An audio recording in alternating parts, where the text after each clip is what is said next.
తర్వాత ఇక్కడ మా మిత్రులు సిపిఐ గాని సిపిఎం గాని టీడీపీ గాని టీఆర్ఎస్ కలిపి అఖిల పక్షం మీటింగ్ పెట్టి బిల్డింగ్లు ఎక్కగలదామని చెప్పి వాళ్ళందరి అభిప్రాయం తీసుకొని ఈ నడిపొట్టున్నటువంటి ఇక్కడ దక్షిణాన తూర్పున పడమర 3 దిక్కులుంటే మండలం అభివృద్ధి అని చెప్పి అఖిలపక్షంతో పెడితే వాళ్ళు ఇలిపుడు అంటాడు గాడ పెడతారే ఒకతానని చెప్పి 10 ఏళ్ళు కొట్లాడతాడు ఇయ్యలే పెద్దలు ఆ రైతు ముందుకొచ్చిండు ఆయన సహకారంతో తీసుకున్నాం.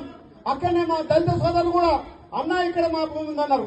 నేను చెప్పిన నేను మాట ఇచ్చిన మా వంగపల్లి శ్రీను మాజీ సర్పంచ్ గారు కూడా అన్నా నేను పేదల పక్షానున్నా అంబేద్కర్ మీ ఒక్కరి కాదు మాకు కూడా అంబేద్కర్ అవకాశం ఇచ్చిండు. అంబేద్కర్ అవకాశంతో ఇవాళ ఒక సర్పంచ్ గా ఎమ్మెల్యే అయినంటే మా అందరికీ దేవుడు అంబేద్కర్ అని చెప్పిన దళితులకు నేను ఇబ్బంది పెట్టా గౌరవ కలెక్టర్ తోటి ఆయనకు ఎక్కడ ఉన్న భూమి తీసిస్తా అని చెప్పి మాట ఇచ్చిన వేదిక ద్వారా మా కలెక్టర్ కూడా ఆ దళితుల భూమి తీసి వాళ్ళకి ఇవ్వాల్సిందిగా నేను సభ ముందు విజ్ఞప్తి చేస్తున్నా.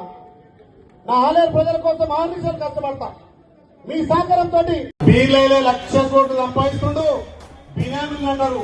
నేను ఎమ్మెల్యే రాకముందుకే నాకు ప్రైవేట్ లిమిటెడ్ కంపెనీ ఉంది. నాకు బినామీలు పెట్టుకోవాల్సిన అవసరం ఏంద్రా దద్దమ్మలు. ఒకదంటే 250 ఎకరాలు అవిడివిడితో చూపించదంటారు. కంపెనీ పాన్ నెంబర్ ఉంటది. ఆ పాన్ నెంబర్ అలా పెడితే ప్రతి ఎకరం వస్తుందిరా. ఉమ్మడి నల్గొండలో ఒక్క బీసీ బిడ్డను మీరు అందరూ ఆశ్రయిస్తే బీసీ బిడ్డ గెలిస్తే ఈ బీసీ బిడ్డ ప్రజల నుంచి మా అక్క చెల్లెల నుంచి వస్తున్నటువంటి ఆదరణ చూసి ఓర్వలేక చిల్లర మల్లలు మాట్లాడుతున్నారు.